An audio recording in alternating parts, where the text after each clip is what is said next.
Donc ça, c'est une représentation de la ville de Médine à l'époque du prophète sallallahu alayhi wa sallam. Vous voyez, donc il y a plusieurs quartiers, comme je vous avais dit, un quartier ici, c'était comme ça à l'époque.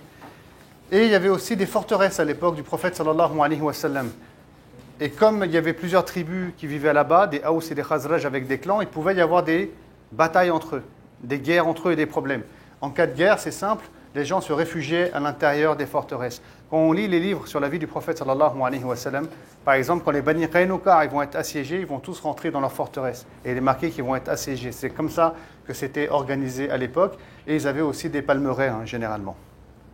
Ici, ça représente le terrain où on va construire la mosquée du prophète sallallahu alayhi wa sallam, qui appartenait à des orphelins. Et on faisait sécher des dattes dans cet endroit-là.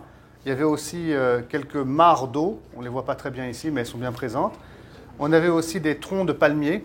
D'ailleurs, on va en garder une souche, pour que le prophète sallallahu alayhi wa sallam s'en serve comme mimbar. Et puis, il y avait aussi quelques tombes qui étaient présentes dans cette région-là, quelques tombes qui vont être déplacées donc, au niveau un peu plus loin, pour en faire un cimetière au niveau de Al-Baqir.